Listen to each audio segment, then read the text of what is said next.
오늘 하나님께서 저희들에게 주시는 말씀은 우리 신약 성경 5페이지 마태복음 5장 7절의 말씀 한 절입니다. 제가 마태복음 5장 7절을 봉독합니다. 하나님의 말씀을 경청하시기 바랍니다. 긍휼히 여기는 자는 복이 있나니 그들이 긍휼히 여김을 받을 것이며. 아멘. 우리가 지난주 이 시간에는 의에 줄이고 목마른 자는 복이 있나니 그들이 배부를 것이며 라는 주님의 말씀을 함께 생각을 했습니다. 예수님이 말씀하시는 의는 예수님 자신을 가리키는 것입니다. 예수님과 구원에 줄이고 또 성화에 목마른 자는 누구든지 그들이 원하는 것을 얻게 될 것이고, 그리고 더 중요한 것은 그들이 원하는 만큼 얻게 될 것이다. 그것을 예수님은 배부르게 될 것이다. 그렇게 설명을 하셨습니다. 오늘은 예수님께서 말씀하신 5번째 복에 대한 말씀입니다. 한번 따라서 하겠습니다. 긍휼히 여기는 자는 복이 있나니 그들이 긍휼히 여김을 받을 것이며. 예수님이 말씀하시는 긍휼이라고 하는 것은 도대체 뭘 말하는 걸까? 그리고 긍휼히 여기는 자가 왜 복이 있는 것일까? 그리고 그 복이라고 하는 것은 도대체 어떤 복일까? 자, 이런 것들을 우리가 함께 생각하면서 오늘의 말씀을 생각합니다. 이 세상에 있는 대부분의 종교들은 구원이라고 하는 것을 이렇게 이해합니다. 인간이 돌을 닦든 수련을 하든 또 어떤 노력을 통해서 결국에는 신의 자리에 이르게 되는 것이고, 그리고 신과 합의를 해서 신처럼 되는 것이 구원이다. 이렇게 구원을 이해를 합니다. 그러나 기독교는 전혀 달라요. 기독교에서 말하는 구원은 하나님께서 인간이 되셔서 그 인간들을 구원하시는 것을 구원이라고 설명합니다. 자, 하나님께서 인간이 되시기 위해서 인간의 몸을 입고 이 세상에 오셨다. 그것을 오늘 우리들은 다 은혜로 여기고 그 문제에 대해서 의의를 제기하는 사람이 아무도 없습니다. 그러나 초대교회 때는 그 문제 때문에 많은 논란이 있었어요. 도대체 왜 하나님이 어떻게 인간이 될 수 있느냐는 거예요. 그것이 가당치나 한 일이냐. 그리고 하나님이 도대체 뭐가 아쉬운 것이 있어서 인간이 되어야 되느냐. 도대체 하나님이 인간에게 빚진 것이 뭐가 있느냐. 그런 하나님께서 도대체 뭐 때문에 인간의 몸을 입고 이 세상에 오신 것이냐. 사실 논란이 될 수 있어요. 자, 여러분, 아담과 이브가 하나님께서 금하신 선악과를 따먹고 타락을 합니다. 누구의 강요에 의해서 그렇게 된 것도 아니고, 또는 불가피한 상황 때문에 어쩔 수 없어서 그렇게 한 것도 아니에요.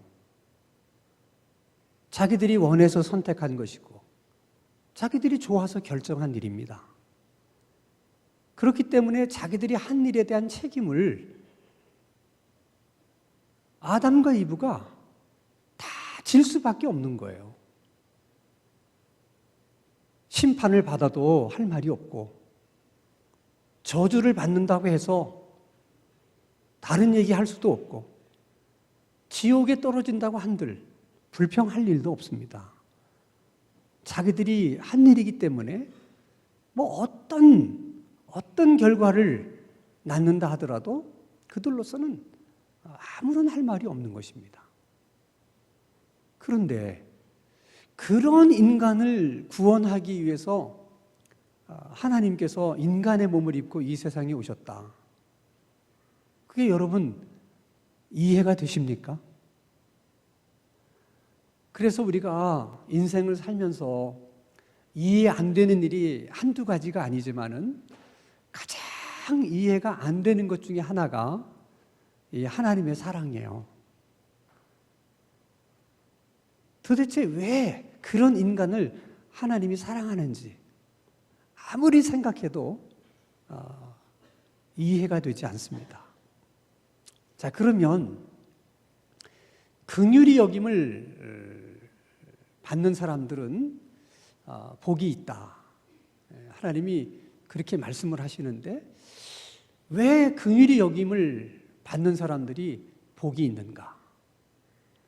한번 여러분 생각해 보세요. 자, A라는 사람이 있고 B라는 사람이 있는데 A라는 사람은 하나님이 구원하시고 B라는 사람은 그냥 버리셨어요. 근데 왜 A라는 사람은 하나님이 구원을 하시고 또 B라는 사람은 왜 그냥 버리셨는가? 언뜻 우리가 생각하면 A라는 사람은 착하게 살았고 착한 사람이기 때문에 그렇고 또 B라는 사람은 악하게 살았고 악한 사람이기 때문에 그럴 것이다. 이렇게 생각하지만은 전혀 그렇지 않아요. 모든 사람들은 다 죄인이기 때문에 하나님 앞에서 선하다 착하다 하는 것은 아무런 의미가 없어요. 그냥 하나님이 A를 이제 긍휼히 여기셨기 때문에 그를 사랑하셨기 때문에 구원하신 것이고 또 B는 하나님이 그냥 사랑하지 않으셨기 때문에 긍휼을 베풀지 않았기 때문에 그래서 구원하지 않은 것입니다. 그래서 A의 입장에서 볼 때는 이게 하나님께 긍휼함을 입었다는 것이 또 사랑을 입었다는 것이 엄청난 복이죠. B라는 사람의 입장에서 보면 그처럼 억울한 일이 없어요. 근데 사실은 억울해할 일이 아니에요. 왜냐하면 자기가 지은 죄 때문에 자기가 모든 것을 받게 되는 것이니까 자기로서는 사실은 억울할 일이 없어요. 자, 예를 들어서 여러분 8.15나 이렇게 광복절 8.15나 또 성탄절이 되면 대통령이 가지고 있는 특별한 권한으로 사면을 이제 단행하는 일이 있습니다. 사면이라고 하는 것은 말 그대로 죄 지은 사람을 용서해 주는 거예요. 그래서 아직 징역을 몇 년을 더 살아야 되는데 그냥 풀려나는 사람도 있고 또 가석방 되는 사람도 있어요. 그 사람들의 입장에서는 참 엄청난 은혜죠. 그리고 복이죠. 근데 대통령이 사면을 두고 부당하다, 억울하다, 그럴 수 있느냐? 그렇게 말하는 죄수는 한 사람도 없습니다. 왜냐하면 자기들이 지은 죄에 따라서 형을 받은 것이고 또 받은 형만큼 자기들이 살아야 된다는 것을 다 알기 때문에 그래요. 그래서 단지 그들은 사면을 받은 사람 보고 운이 억세게도 좋은 사람이다. 그렇게만 말을 합니다.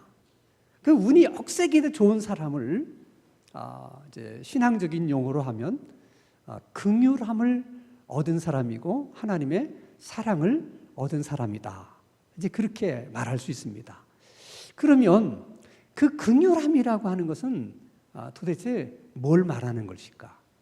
흔히들 생각하는 사람들이 생각하는 긍휼은 그냥 사람을 불쌍히 여겨서 뭔가를 도와주는 행위, 이걸 긍휼이라고 생각해요. 그래서 사람들은 긍휼이라는 말과 동정한다는 말을 같은 의미로 쓸 때가 많습니다. 근데 하나님이 말씀하시는, 주님이 말씀하시는 긍휼은 그런 의미가 아니에요. 그것을 설명하면 이런 겁니다. 분명히 범죄는 아담과 이브가 진 거예요. 근데 하나님은 마치 자신이 잘못한 것처럼 그렇게 여기신다는 거예요. 그래서 아담과 이브가 지은 죄 때문에 저주를 받아야 되고 또 심판을 받아야 하고 지옥에 가야 되는데 마치 하나님은 자기가 잘못을 해서 자기가 그런 저주를 받고 자기가 그런 심판을 받고 자기가 마치 지옥에 떨어져야 될 그런 사람인 것처럼 하나님이 그렇게 여기신다는 거야. 그렇게 여기시는 마음을 긍휼이라고 그래요. 그런 마음 때문에 인간을 구원하신 것이고 그런 마음 때문에 우리가 생각하면 말도 안 되는 인간의 몸을 입고 하나님이 이 세상에 오신 거예요. 그래서 유태인들은 긍휼이라고 하는 것을 그 단어를 어떻게 생각하냐면 태중에 있는 그 태아를 생각하는 엄마의 마음이다. 그렇게 이해를 해요. 그러니까 태중에 있는 아이와 엄마는 하나예요. 같이 슬퍼하고 같이 기뻐하고 같이 느끼는 거예요.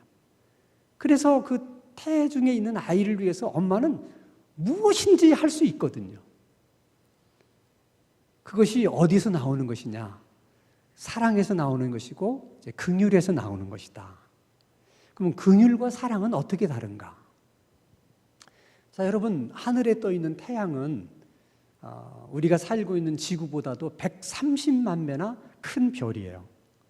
말이 별이지 우주 한복판에 커다란 불덩이가 떠 있는 것입니다. 처음부터 끝까지 태양은 다 불덩어리로 되어 있어요.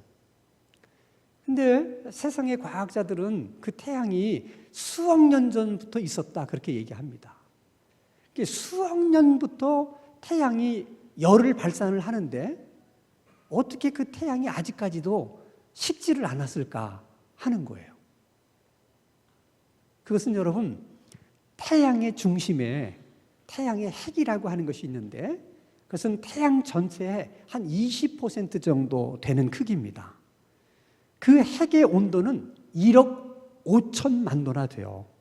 우리가 상상할 수 없을 만큼 뜨거운 것입니다. 그 태양의 핵에서 끊임없이 태양의 열 에너지를 만들어내고 있어요. 그래서 수억 년이 지났지만은 태양의 열이 식지가 않는 거예요. 그런 것처럼 여러분, 하나님의 사랑이라고 하는 것은 우주보다도 큰 사랑이에요. 근데 그 하나님의 사랑도 아담 이후로 얼마나 많은 사람들을 사랑했겠어요. 지금까지도 하나님이 그렇게 사랑하시잖아요. 근데 한 번도 그 하나님의 사랑도 식은 적이 없어요. 아니, 그렇게 많은 사람들을 사랑했는데도 왜 하나님의 사랑이 예전만 못하다든지 왜 그러지 않을까? 그것은 하나님의 사랑의 그 중심에 긍휼이 있기 때문에 그래요. 그래서 하나님의 사랑의 그 중심에 있는 긍휼이 끊임없이 하나님을 사랑하도록 만드는 거예요. 그래서 하나님의 사랑을 우리가 여러 가지로 설명할 수 있어요. 무궁한 사랑, 변함없는 사랑, 여러 가지로 설명할 수 있지만은 그 하나님의 사랑을 가장 잘 설명할 수 있는 것은 긍휼히 여기는 사랑이에요. 그러니까 죄인들을 향해서 그렇게 긍휼히 여기는 마음이 있기 때문에 하나님께서 말도 안 되는 일을 행하신 거예요. 그러니까 하나님의 사랑이라고 하는 것이 그런 사랑이기 때문에 인간이 이해하는 것이 쉽지가 않은 것이죠. 자, 그러면 중요한 것은 오늘 여기에 나와 앉아 있는 우리들도 그 하나님의 긍휼하심을 입어서 그 하나님의 사랑을 힘입어서 우리가 구원을 받고 하나님의 자녀들이 된 것입니다. 절대로 여러분 이웃에 사는 사람보다 여러분들이 착하다든지 선하다든지 성실하다든지 그들보다는 뭔가 우리에게 나은 점이 있어서 우리가 구원을 받았다 그렇게 생각하면 안 돼요. 그것처럼 큰 착각이 없어요. 사실은 여러분 집 옆집에 사는 그분들이 우리보다 훨씬 더 도덕적으로나 윤리적으로 나을 수 있어요. 근데 단지 차이가 있다면 하나예요. 그냥 우리는 하나님의 긍휼하심을 입은 것이고 그들은 하나님의 긍휼하심을 입지 못한 것뿐이에요. 그러니까 언제나 우리는 이런 하나님의 긍휼하심을 입어서 내가 구원을 받은 사람이 되었고 하나님의 자녀가 되었다고 하는 것을 한순간도 잊어서는 안 돼요. 내가 뭔가를 해서 긍휼을 받은 게 아니에요. 그냥 하나님이 일방적으로 나를 불쌍히 여겨주신 것이에요. 그리고 그 생각을 한 번만 해서는 안 돼요. 끊임없이 나는 계속해서 이 하나님의 긍휼이 필요한 사람이다. 나는 언제나 이 하나님의 긍휼을 받아야만 하나님의 자녀답게 인간답게 살아갈 수 있는 사람이다 하는 것을 끊임없이 생각해야 돼요. 그것이 우리에게 중요한 이유가 있어요. 그 질문을 끊임없이 우리가 할 수 있어야 정말 우리가 하나님께 긍휼함을 입은 사람인지 아닌지를 분별할 수가 있어요. 스스로가 확인할 수가 있다는 거예요. 자, 예를 들어서 여러분, 주님이 말씀하십니다. 긍휼히 여기는 자는 복이 있나니 그들이 긍휼히 여김을 받을 것이요. 순서대로 하면 우리가 다른 사람을 긍휼히 여겼더니 하나님이 또 우리를 긍휼히 여겨주셨고 다른 사람들도 우리를 긍휼히 여겨주셨다. 그래서 우리가 복 있는 사람이구나. 우리가 이렇게 이해할 수 있지만은 예수님이 이 말씀을 지금 누구에게 하고 있는가를 여러분들이 생각하셔야 돼요.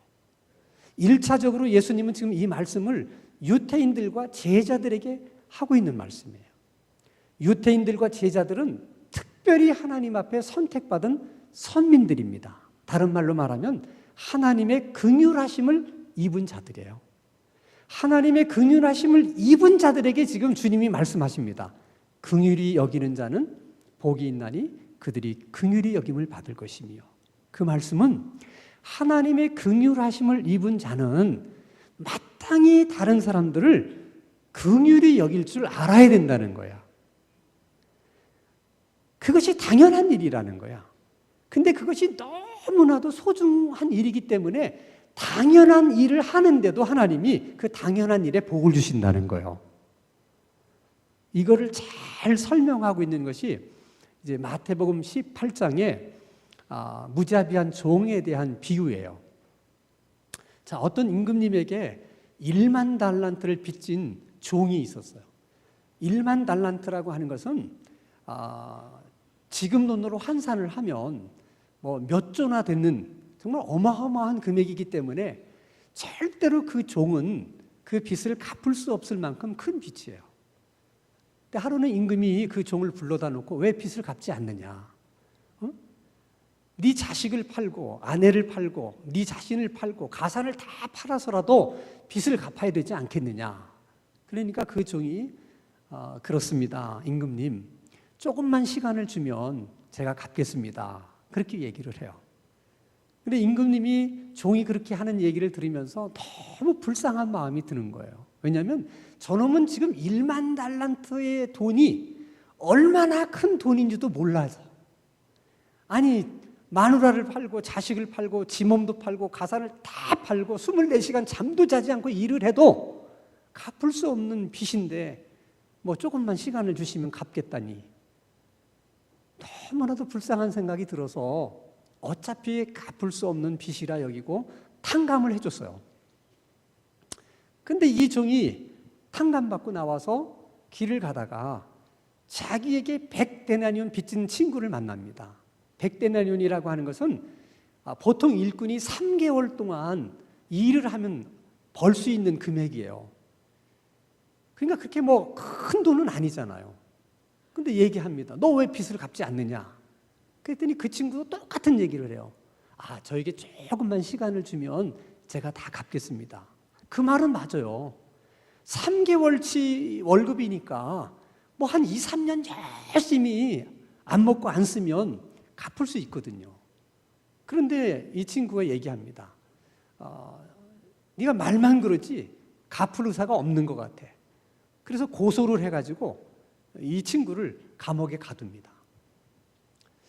그것을 옆에서 지켜보던 신하들이 저러면 안 되는데, 사람이 저럴 수는 없는 건데, 그리고 가서 그 사실을 임금님에게 얘기를 해요. 그랬더니 그 임금님의 반응이, 자, 마태복음 18장 33절에서 34절인데 우리 한번 같이 읽겠습니다. 시작. 내가 너를 불쌍히 여김같이 너도 내 동료를 불쌍히 여김이 마땅하지 아니하고 주인이 노하여 그 빚을 다 갚도록 그를 옥졸들에게 넘기니라. 34절. 너희가 각각 마음으로부터 형제를 용서하지 아니하면 나의 하늘 아버지께서도 너희에게 이와 같이 하시리라. 이 비유의 핵심은 내가 너를 그렇게 불쌍히 여겼다면 너도 네 친구를 불쌍히 여기는 것이 마땅하지 아니하냐는 거예요. 근데 네가 어떻게 그럴 수 있느냐? 그래서 내가 너의 빚을 탕감해 준 것을 취소하겠다. 그래서 그도 감옥에 쳐넣었다는 거예요. 그러면서 말씀하시는 것이 너희들이 용서하지 않으면 하늘에 계신 하나님도 너희들의 죄를 용서하지 않는다. 자, 이 비유의 말씀을 구원에 관련된 비유의 말씀으로 생각하면 엄청 우리들에게 두려움을 주는 말씀이에요. 다시 말하면 하나님이 우리를 긍휼히 여기셔서 다 구원을 주셨는데 우리가 다른 사람들을 긍휼히 여기지 못하고 뭐 이렇게 살면 하나님이 도중에라도 구원을 취소하실 수도 있다. 이렇게 우리가 생각하면 얼마나 불안하겠어요. 근데 그렇지 않아요. 그렇지 않은 이유가 요한복음 10장 28절입니다. 같이 한번 읽겠습니다. 시작. 내가 그들에게 영생을 주노니 영원히 멸망하지 아니할 것이요 또 그들을 내 손에서 빼앗을 자가 없느니라. 그러니까 한쪽에서는 뭐 취소하겠다고 말씀하시고 한쪽에서는 절대로 빼앗기지 않을 거라고 말씀하시면 말씀이 충돌을 하는 거잖아요. 그럴 수는 없거든요. 하나님의 말씀이. 그래서 이 예수님의 비유의 핵심은 네가 긍휼함을 받은 것이 사실이라면 네가 마땅히 다른 사람을 긍휼히 여길 수 있어야 된다는 거예요. 근데 그렇게 하지 못했다는 것은 네가 10,000달란트나 되는 빚을 탕감받았다고 하는 것이 무엇을 의미하는지는 너는 몰랐다는 거예요. 그 의미를 몰랐다는 것은 사실은 탕감받은 것을 받아들이지를 못했다는 거예요. 그래서 너는 긍휼함을 여김을 받은 자가 아니라는 거예요. 네가 정말 10,000달란트를 탕감받았다는 것이 의미가 무엇인지를 알고 그것에 정말 감사함이 있어서 그 은혜를 받았다면 100단위원 빚진 자를 긍휼히 여기는 건 너무나 당연한 일이라는 거예요. 근데 너의 행위가 너는 탕감받지 못했다고 하는 것을 네 스스로가 증명해 보인 거라는 것입니다. 그것은 여러분 우리들도 마찬가지예요. 우리가 하나님으로부터 긍휼함을 받았다면 우리가 긍휼함을 받았다는 것을 우리가 뭘로 확인할 수 있느냐? 다른 사람을 긍휼히 여길 줄을 알아야 된다는 거예요.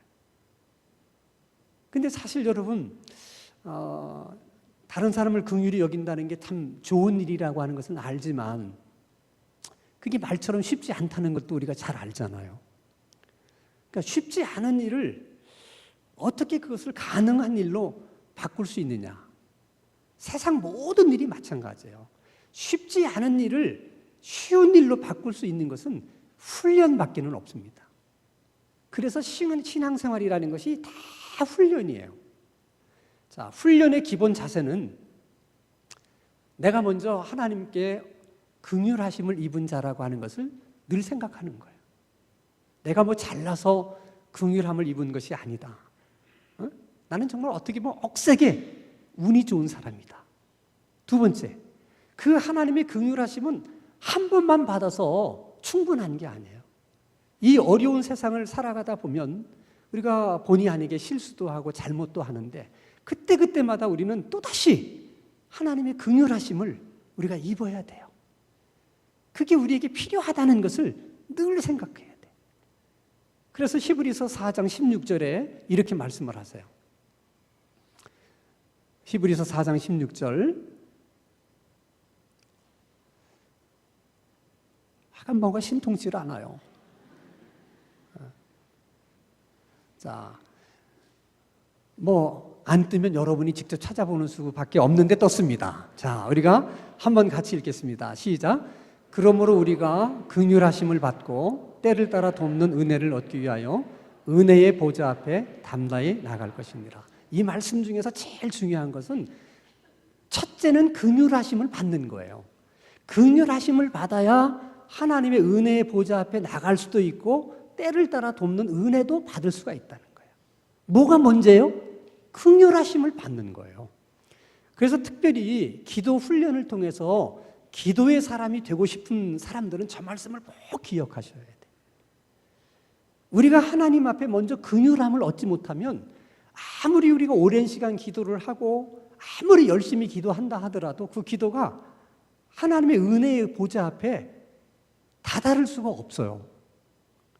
그러니까 기도의 사람이 되고 싶으면 긍휼히 여기는 것을 잘 훈련하셔야 돼요. 다른 사람들을 긍휼히 여기는 그런 마음을 가져야만 궁극적으로 기도의 사람이 될 수 있는 거예요. 기도의 일만 그런 게 아니에요, 여러분. 자, 마태복음 9장 13절 같이 한번 읽겠습니다. 시작. 너희는 가서 내가 긍휼을 원하고 제사를 원하지 아니하노라 하신 뜻이 무엇인지 배우라. 나는 의인을 부르러 온 것이 아니요 죄인을 부르러 왔노라 하시니라. 내가 긍휼을 원하고 예배를 원치 않는다고 말한 그 뜻이 무엇인지를 배우라는 거예요.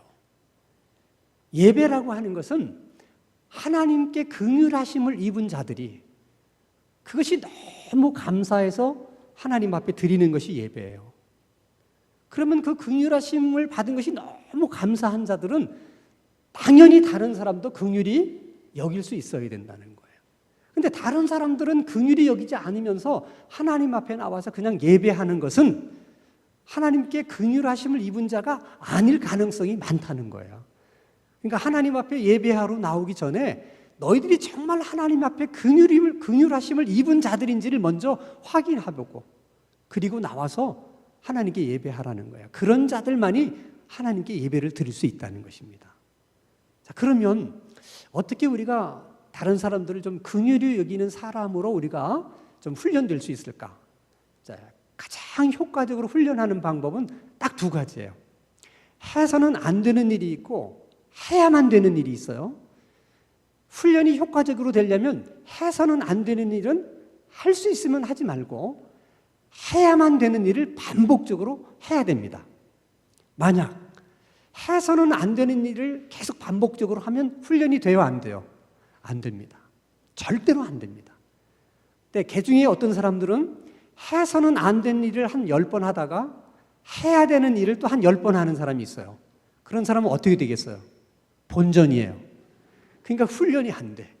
그러니까 해서는 안 되는 일은 어떻게 해서는 안 하려고 해야 돼. 그리고 해야만 되는 일은 어떻게 해서든지 하려고 노력해야 돼. 그럼 해서는 안 되는 일이 뭐냐? 남을 비판하고 남을 판단하고 남에 대해서 이러쿵저러쿵 얘기하는 거예요. 왜 그러느냐? 긍휼함이라고 하는 것은 나를 먼저 생각하면 절대 그 마음속에서 긍휼함이 생기질 않아요. 긍휼함이라고 하는 것은 나를 먼저 생각하기보다는 상대방을 먼저 생각하는 데서 나오는 것이 긍휼의 마음이에요. 근데 우리가 다른 사람을 판단하고 비판하고 다른 사람에게 이러쿵저러쿵 얘기하는 것은 다 자기중심적인 거거든요. 다 자기를 먼저 생각하기 때문에 비판하게 되는 거예요. 자기를 먼저 생각하니까 판단하는 거거든요. 그러면 절대 그 마음에는 긍휼함이 생기질 않아요. 자꾸 그런 마음을 가지면 긍휼한 마음을 가질 수가 없는 거예요. 자, 여러분, 선한 사마리아인의 비유를 여러분 잘 아시죠? 강도 만나서 어떤 사람이 다 이렇게 죽어가듯이 쓰러져 있습니다. 그 옆을 제사장이 지나가고 레위인이 지나갔어요. 그 제사장이 지나가면서 또 레위인이 지나가면서 이 강도 만나서 죽을 지경이 이 쓰러져 있는 사람을 불쌍히 여겼을까요? 불쌍히 여기지 않았을까요? 에? 만약에 강도 만나서 다 이렇게 쓰러져서 죽어가는 사람을 보고도 불쌍히 여기는 마음이 없었다면 그 제사장과 레위인은 인간도 아니야. 근데 왜 그들은 그냥 지나갔느냐? 그를 도우려고 생각해 보니까 죽었는지 살았는지 확인할 길이 없어. 다 죽어가고 있으니. 혹시 내가 그 사람을 만졌다가 이 사람이 숨이 끊어졌으면 나는 시체를 만진 것이 되고 시체를 만지면 나는 부정탄 사람이 되기 때문에 성전에 들어갈 수도 없고 하나님 앞에 제사도 드릴 수가 없어요. 제사장이 하는 일이 그건데 잘못했다가는 내가 그 일을 할 수 없게 되겠구나. 그 생각을 하니까 도울 수가 있어요? 없어요? 없어요. 그 생각이 다 누구를 먼저 생각한 거야? 자신을 먼저 생각한 거야. 근데 선한 사마리아 사람은 뭐라고 얘기하냐면 그 사람을 보는 순간 불쌍히 여겨. 자기를 먼저 생각한 것이 아니라 그 사람을 보는 순간 불쌍한 생각이 들었다는 거예요. 그리고서는 자기 생각을 못해요. 그래서 그냥 상처난 곳에 기름을 붓고 포도주를 붓고 다 싸매가지고 자기 나귀에 태워가지고 어떤 여인 속에 데려다 주면서 좀 치료해달라. 그러면서 2데나리온을 맡겨요. 그리고 내가 돌아온 후에 돈이 더 들면 내가 돈을 더 주겠다. 그 얘기를 보니까 이 선한 사마리아 사람도 뭐 놀다가 강도 만난 사람을 만난 게 아니고 이 사람도 지금 어디를 가고 있는 중이었다니까. 가고 있는 중이었기 때문에 본인도 자기를 먼저 생각하면 내가 이 사람을 예를 들어서 뭐 했다가 어디에 데려다 주고 그러면 내 일정에 이게 차질이 생길 수도 있는데 생각하면 도울 수가 없는 거예요. 그런데 불쌍하다 하는 생각에 집중하면서 자기를 잊어버린 거예요. 자기가 어디 갈 것도. 그리고 가서 다 맡겨놓고 나니까 내가 어디 가기로 돼 있는데 그리고 가는 거예요. 여러분, 하나님이 우리를 구원하신 것도 똑같습니다. 하나님이 하나님 자신을 먼저 생각했더라면 절대로 인간을 구원할 수 없어요. 어떻게 하나님이 인간의 몸을 입고 이 세상에 오시겠습니까? 절대로 있을 수 없어요. 근데 하나님이 누구를 먼저 생각한 거예요? 우리를 먼저 생각한 거예요. 그러니까 우리에게 우리 생각에 집중해 있으니까 하나님이 그 모든 것을 다 잊어버린 것처럼 그런 일을 하실 수가 있었다는 거예요. 저희 교회에 지금까지 참 유명한 강사분들이 많이 이제 오셨는데 그 중에도 제 기억에 가장 남는 사람은 그 교도소에서 이제 사형수를 주로 이제 그 선교했던 박효진 장로님인가 하는 분이에요. 근데 그분이 간증하는 것이 아직도 제 귀에 생생한데 주로 사형수를 상대로 이렇게 전도를 하다 보면 사형수들은 마음이 막 강팍해질 대로 강팍해져가지고 얼굴만 봐도 무섭대요. 근데 한 사형수를 이제 전도를 하려고 말을 붙이는데 뭐 엄청나게 이제 이렇게 뭐라 그럴까 불쾌한 태도를 보여가지고 번번이 실패를 하다가 그래도 그 영혼을 생각하면 이제 저거 사형 집행이 되면 지옥에 갈 텐데 이 생각을 하니까 너무 불쌍하다고 생각이 들어서 어느 날 그 사형수 앞에 그냥 무릎을 꿇고 손을 잡고 그냥 울었대요. 그러니까 이제 사형수가 생전 처음 이런 사람을 보는 거잖아요. 죄수 앞에, 사형수 앞에 무릎을 꿇은 것도 교도관이. 그러니까 막 눈물을 흘리니까 비로소 이제 이 사형수가 마음문이 좀 열려가지고 무슨 얘기를 듣더라는 거야. 근데 본인은 사형수가 마음을 열었다는 것만으로도 너무 감동이 돼가지고 복음을 전하는 걸 잊어버렸대. 그래가 그냥 좋아서 돌아왔는데 갑자기 며칠 후에 사형 집행 지시가 내려왔다는 거예요. 그러니까 너무 막 이 장로님이 당황스러운 거예요. 어떻게 보면 다 잡은 고기를 놓치는 것 같기도 하고. 그래서 이제 복음을 전하러 갔더니 이미 자기가 이제 집행을 이제 당한다는 것을 알고 난 다음에는 눈동자가 확 풀려가지고 무슨 얘기를 해도 뭐 듣지를 못하더래요. 그러면서 그냥 안 가려고 하는 걸 이제 질질질 끌려가는데 진짜 막 지옥으로 끌려가는 사람처럼 보이더라는 거예요. 그래서 그 같은 교도관에게 잠시 양해를 구하고 정말 간절한 마음으로 복음을 전했대요. 그 사람에게. 근데 붙들고 막 복음을 전하는데 갑자기 전기가 치 오는 것처럼 감전이 되더래. 이제 일종의 이제 성령님이 역사하시는 거죠. 그랬더니 이 사형수가 눈물을 뚝뚝 흘리더니 아까는 막 눈이 풀려가지고 막 그러던 사람이 눈물을 뚝뚝 흘리더니 한 번도 교회를 다녀본 적도 없는 사람인데 찬송을 부르더래. 인애하신 구세주여 내가 비오니 죄인 오라 하실 때 날 부르소서. 그리고는 뒤돌아서서 인사하고 환한 얼굴로 갔다는 거예요. 자, 이 장로님이 이 사형수를 긍휼히 여긴 거죠. 주님 말씀 그대로 긍휼히 여겼기 때문에 긍휼하심을 얻는 복을 얻었어요. 근데 그 긍휼하심을 얻은 그 복이 기도를 통해서 사형수까지 흘러간 거예요. 그래서 그 복을 누가 받아요? 사형수가 받는 거예요. 정말 간만의 차이 아닙니까? 근데 하나님이 그 사형수를 긍휼히 여기셔서 구원하신 거예요. 여러분, 우리들 중에도 남편을 구원하고 싶어 하고, 또 아내를 구원하고 싶어 하고, 부모님을 구원하고 싶어 하고, 또 자녀들을 구원하고 싶어 하시는 분들이 많아요. 근데 그분들 얘기를 가만히 들어보면 항상 자기 중심이에요. 내가 그렇게 교회를 다니라고 그러는데 내 말은 안 듣고 그냥 술만 처먹는다고 이런 얘기를 많이 해요. 이게 속상한 거야. 근데 그게 다 누구 중심이야? 자기 중심. 그런 사람을 불쌍히 여기는 마음이 없는 거예요.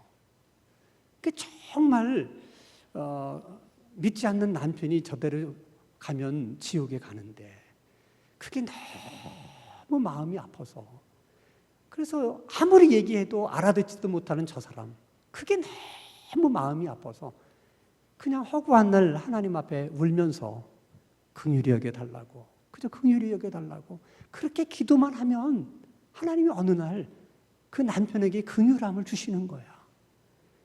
조건이 있어서 주시는 게 아니에요.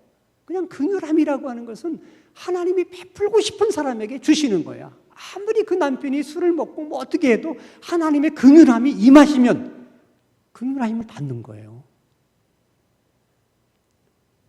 자녀들 문제도 마찬가지예요.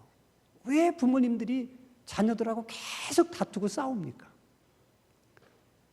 부모 생각에는 이렇게 해라, 저렇게 해라, 자꾸 자녀들을 타일러요. 부모는 경험이 많기 때문에 이렇게 해야지 네가 잘 된다, 좋은 뜻에서 자식을 사랑하는 마음 때문에 하는 얘기예요. 그러나 자식도 자식의 생각이 있는 거잖아요. 근데 자기 말대로 안 한다고 화를 내는 거예요. 자기 말을 안 듣는다고 막 애하고 싸우는 거예요. 정말 그 아이를 위하는 마음이 있다면, 내가 정말 자식을 사랑하는 마음으로 이런 얘기를 하는데도 이 아이가 엄마의 말을 이해하지 못한다면 그게 마음 아프지 않아요? 그런 자식을 긍휼히 여기는 마음이 있어야 된다는 거야. 왜 엄마가 하는 얘기를 못 알아들었고 자꾸 딴소리 하냐, 이러지 말고. 그것이 자기 생각이잖아요. 말귀를 못 알아듣는 그 자녀가 마음이 아파서 그냥 그 자녀를 위해서 그냥 새벽에 나와서도 기도하고 수요일 날 나와서도 기도하고 그저 하나님께 긍휼을 베풀어 달라고 기도하면 그 긍휼히 여기는 자는 긍휼히 여김을 받으리라 말씀하시잖아요. 여러분의 그 기도 때문에 여러분의 자녀가 긍휼함을 입을 수가 있는 거예요. 긍휼히 여기는 자는 복이 있나니 그들이 긍휼히 여김을 받을 것이며, 이 아름답고 이 귀한 복이 오늘 말씀을 듣는 우리 모두에게 주어지기를 주님의 이름으로 축원합니다. 거룩하신 하나님 아버지, 오늘도 우리는 하나님의 긍휼하심이 필요합니다. 어리석고 마음이 완악한 저희들을 긍휼히 여겨 주옵소서. 다른 사람들을 긍휼히 여겨야 한다는 당연한 일을 당연하게 하지 못하는 저희들을 불쌍히 여겨 주시고, 긍휼히 여길 수 있는 마음이 계속 훈련될 수 있도록 우리를 도와주시고 은혜를 베풀어 주시옵소서. 예수님 이름으로 기도하옵나이다. 아멘.